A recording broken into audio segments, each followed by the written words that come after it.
দর্শক, কক্সবাজার থেকে আবহাওয়ার সবশেষ খবর জানাচ্ছেন সহকর্মী আয়াস রনি।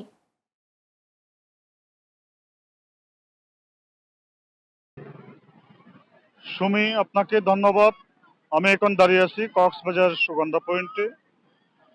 আজকে সকাল থেকে হালকা থেকে মাঝারি এবং বজ্রসহ বৃষ্টি হচ্ছে এবং আমার পিছনে একটু দেখানোর চেষ্টা করছি কক্সবাজার সমুদ্র সৈকতে যে বঙ্গোপসাগর রয়েছে বেশ উত্তাল রয়েছে এবং পানির উচ্চতা বৃদ্ধি পাওয়ায় এই সৈকতের যে বালিয়াড়ি আছে সেখানে পানি ঢেউগুলো আছড়ে পড়ছে।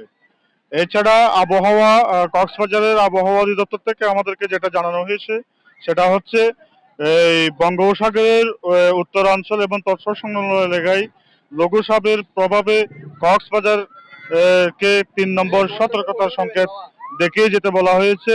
এছাড়া মাছ ধরার ট্রলারসমূহকে উপকূলের কাছাকাছি থেকে এবং সতর্কতার সহিত মাছ শিকারের জন্য বলা হয়েছে।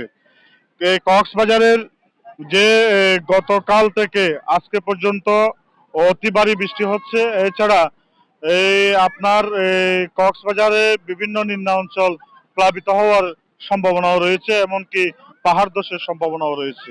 এই ছিল কক্সবাজার থেকে আমার কাছে আবহাওয়ার সর্বশেষ তথ্য।